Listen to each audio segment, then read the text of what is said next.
hindi mamamatay. Lagi mananalaytay ang enerhiyang aking ibibigay. Wow, wow, wow. Ilang ang kayang silayan pag ang puso't utak ay hindi magkaugnay. Di ko kailangan ng lamay. Akin na nga yung tinapay. Tigilan mo kakahukay. Lumayas ka sa akin pa. Hi everyone, welcome back to my channel, whoever here. I hope that you are all doing well. I am so ready to get angry with Determinado. It is my jam. So, the Wish Bus have released the official performance, and I'm excited to watch that, but first things first, would you have a look at this? This is the interview, and it has very kindly been English subbed. Would you like to watch this with me? Please show this account some love. I have dropped the link in the description below, and I'm looking forward to being able to watch this. Hi Wishers, it's your sound trip buddy DJ Alice checking in for another Roadshow interview. And today, live aboard the Wish 1075 bus, Wishers, we will be witnessing the Roadshow return of SB19 member and leader Pablo, this time around with his brother and fellow artist Josue, as they share with us their newest collaboration, collectively known as Rad Kids. Wishers, you definitely have to check out their music, as they're determined to go on and make sure you add them to their playlist. So if you happen to be a fan of theirs, make sure to join us for the ride.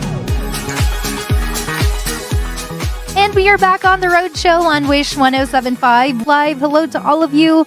Let's go on and bring them out. This is the Roadshow comeback of Pablo and Josue. Hi guys! Yo, kamusta po? Gusto kayo lahat. Hello. Grabe yung support ng mga 18 sa labas. So baka gusto niyong bumate, guys. Oo nga po eh. 18, hotdog! Kamusta kayo lahat? Yeah. Rad Hey. Kids. Makadami, no? Nauna pa raw sila eh. So when you're Yeah, here nauna pa sila outside the sa Wish Bus, you Bus. can So hear today, this, right? We It's will on be referring to speakers. you as Rad Kids. So first things first, paano ba nagsimula yung duo na yan? Pero syempre, alam naman ng lahat na you both are siblings. So maybe you can tell us how that came about, and gaano ba kadali or kahirap na makatrabaho yung kapatid mo?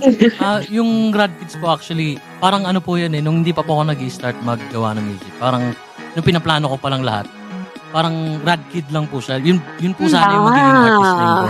Pero, sabi ko, wag na po yan. Gusto ko yung mas bagay sa name ko kasi para Tagalog na Tagalog. Ginawa ko na lang Josue. Tapos yung Rad Kid, parang naisip ko po siya na para sa amin na Rad Kids na lang po yung ano.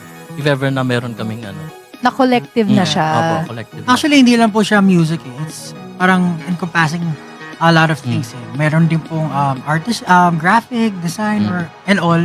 Kasi po kasama naman yung buong family ko Look at him. sa Rad Wow! Kids po. Parang Look ano po at siya, him. parang kumbaga He's so lifestyle pretty. ba? Ano ba? Yung mga collective na Movement. movement. It's a movement.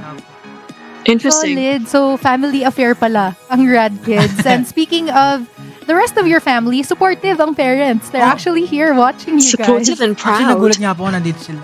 Surprise pala Oh. yun. Surprise daw. Alright. And talagang naging surprise to all of the 18 and the hot dog na meron kayong collaboration, because no one knew that you were going to drop one. So, why now, and bakit naging matagal? Yeah. Bakit nga ba matagal? Explain yourself. Siguro, sa part ni Josue, busy rin siya. Actually, nag-release siya ng mga sarili niya kanta.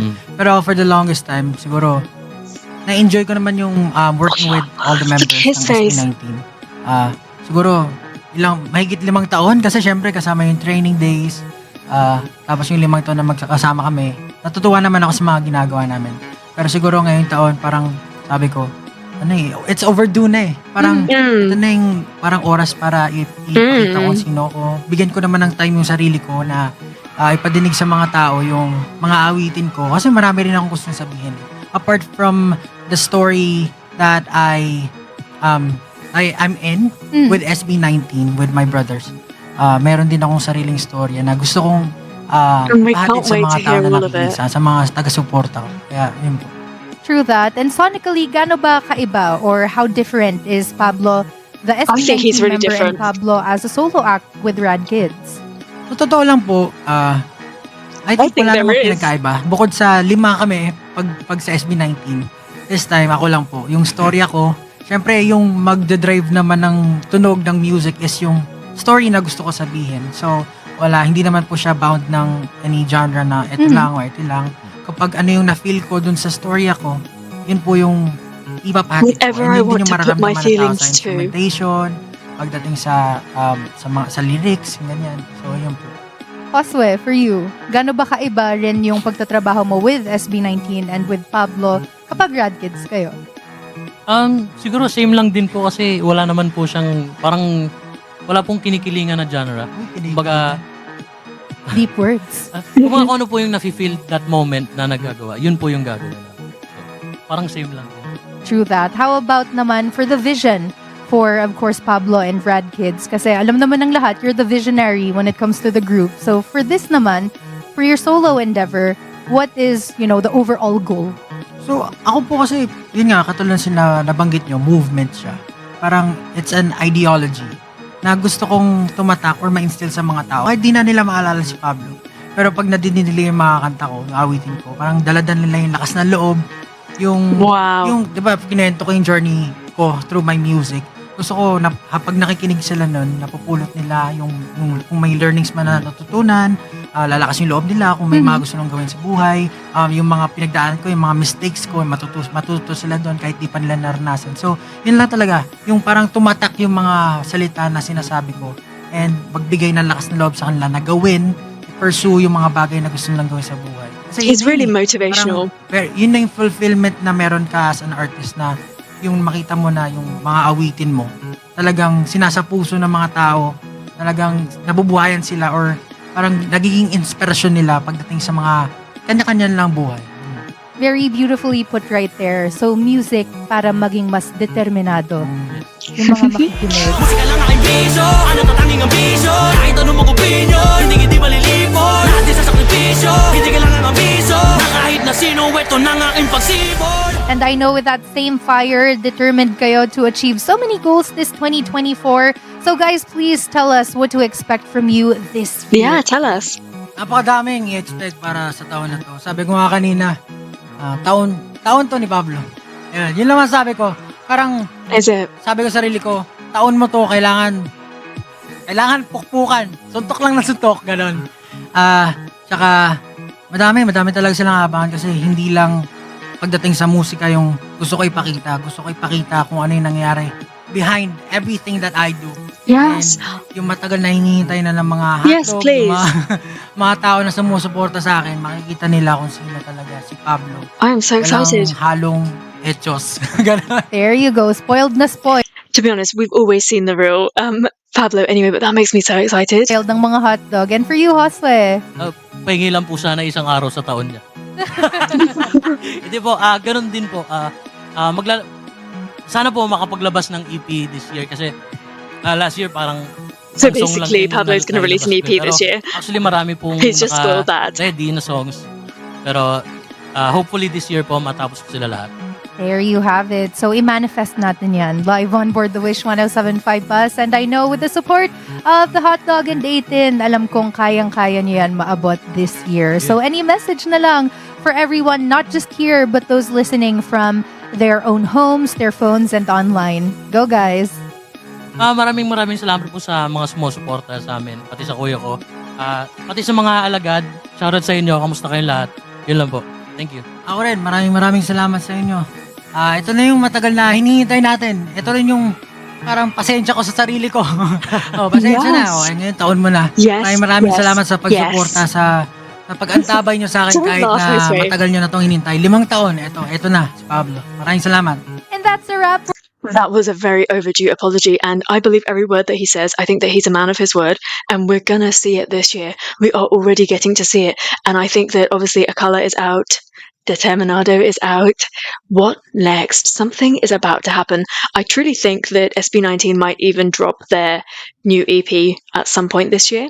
I think this is going to be quite the whirlwind, and I'm really excited. I love this. You know, it's like, it's short, but they actually pack in so much information that I do miss out if I don't get to watch stuff like this.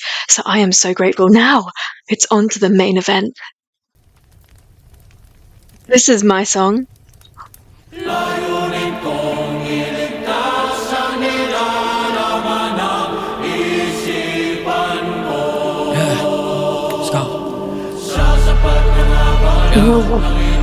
He's got fire in his eyes. Wish 107.5. Dami nagtanong, ba't ang gusto? Tahati na landas sa liga rito. Takbo ng utak ko ay malayo sa iyo. Maniobra palayo sa kakitirang yun. Nagatot na puno na rin ng galit ko, pero di ako magpapalayo. Nalunod sa langit nyo. I wonder how old Josue is. Na bali-balik ko sa aking daanan, so pag to ay mapabalik ko. Ano bang sabi? Determinado, walang makakapigil, determinado. Oh, they sound like one. Ito nang uling bersikulo, maririnig mo galing sa iyong verdugo. Katumbas ako ng dalawa na ibo.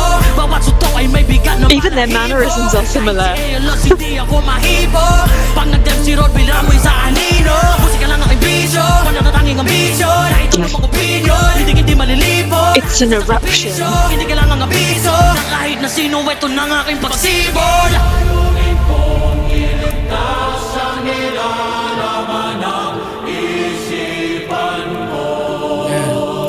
Let's go. I am not ready.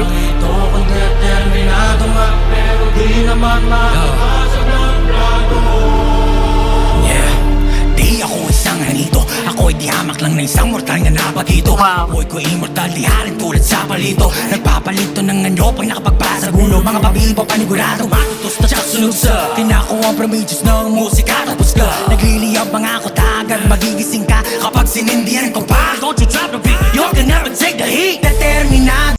Pablo has always been really, really good. And whilst I was learning, please, it's such a joke that I was learning La Luna, but I learned the entire song. I recorded the entire song because I love it so much. But when I was learning that, I must have studied every performance I could find of La Luna. And he's changed a lot. When you, for an example, right, when you get into acting, you're like, now I have to act this out. And some people go throughout their careers and they do that, but the best actors are the ones that just do it. Now, in the early days, Pablo, in order to make that sound, he was being really like dynamic and extravagant with his expressions and with what he was doing, right? And I know that La Luna is that kind of crazy psycho song, but he's now able to do all of that, but be really poker faced. And that is even more powerful. That makes you feel even more fired up. His delivery is insane. He's been working on his voice so much. Ako'y di hamak lang na isang mortal na napagito. Ako'y ko immortal, di halin tulad sa palito. Nagpapalito ng anyo pag nakapagpasa gulo. Mga pabibo panigurado, matutos na tsaka sunog sa kinakuha ang promedios ng musika. Tapos ka, nagliliyab mga ako agad magigising ka kapag sinindihan ko pa. Don't you drop the beat, you can never take the heat. Determinado, walang makakapigil, determinado. Aking sentido bumabasag ng mga bungo. Ito nang uling bersikulong maririnig mo galing sa iyong verdugo. Balisa, langumpay sa pag-uukay ng mga tulog. Sa bahay ng saysay, parang taratulog. Nalulumpay, kakihintay ng pusang ganang magtataka nga makin ang aking buhay. Di mo ma-identify aking tagla. Kahit pa umabot ang paglakad ko, It's relentless. Where is he breathing? Lakbay patungo sa aking pangarap na kailan pa man ay di mamamatay. Mananalaytay ang enerhiyang aking ibibigay. Pay-pay lang ang kayang silayan. Pag ang puso't utak ay hindi magkaugnay. Di ko kailangan na lamay, akin ang ayang tinapay. Tigilan mo kakahukay, lumayas ka sa aking bahay. Kung isip ko'y di rin tunay, nagsaysay magbigay pugay. Matagal na akong patay kundi lang. It's just so good. No. Suray-suray habang buhay maglalakbay patungo sa aking pangarap na kailan pa man ay di mamamatay. Mananalaytay ang enerhiyang aking ibibigay. Wow. Pay lang ang kayang silayan. Pag ang puso't utak ay hindi magkaugnay. Di ko kailangan na lamay, akin ang ayang tinapay. Tigilan mo kakahukay, lumayas ka sa aking bahay. Kung isip ko'y di rin tunay, nagsaysay magbigay pugay. Matagal na akong patay kundi lang. Determinado. See, it's so different because when they're performing on stage, they're jumping around, the energy is slightly different as well, and they're playing up to this whole performance. But now suddenly you're doing this, and it's a voice recording. That's the kind of feel. So their diction and the kind of overlapping, the energy between them. You see Josue take a couple of glances towards Pablo. They're making that connect. It's so good.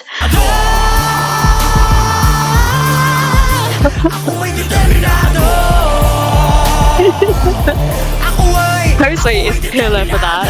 Wish exclusive on Wish 107. Determinado. Ako ang iyong verdugo. I loved everything about that. That was so controlled but wild. I really love that. And obviously the fan cam that I watched for these performances, I got to see Pablo's face because of the angle, and I'm really glad that obviously in the actual performance I get to see a split between the two of them because it is a relationship. Both of those songs are about the relationship between these two voices and how sometimes they're one and sometimes they are so different. And as much as I want Pablo to do that growling at the end, I'm so glad that he doesn't because I don't want him to damage his voice. I feel like Josue's got that down. I think that he's got a little bit more depth to his voice, so he's able to do that a bit naturally, a little bit like Ken would be able to do it without damaging his voice. But because Pablo's voice is scratchy anyway, I wouldn't want him to do it, but I also really want to hear him do that. This is just so good, and it makes me think, at any point will we get to hear Pablo sing Determinado and Akala solo? Because Josue's not always going to be with them when they're touring around, and Pablo might choose to perform one of these songs as his solo. And how would that work?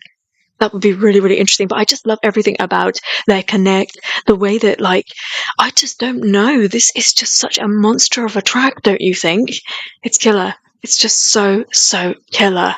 I loved everything about this, and it's got me feeling so fired up, especially hearing that interview before this. It's got me feeling so fired up about what Pablo has in store for us this year. He wants to tell us his story. It's kind of like, you're going to respect me. It's that kind of a feel, and I love it. Real. Him on his own, he's so alpha. I felt so angry. I loved it. Do talk to me about this performance. How do you feel? You just like sit back and have to digest this talent. Like, I just can't believe how far Pablo has come in these 5 years. And definitely, I have to check out Josue solo songs. I can't wait to hear what you have to say about this. I'm going to be watching this so much, looking at those fiery eyes. Like, I know that they put those effects on in the music video, but Pablo doesn't need no effect in his eyes. If there is fire in them, you see it. You see that they glisten. Crazy. Thank you so much for watching this with me. I hope that you had fun. And until I see you next time, take care. Stay safe.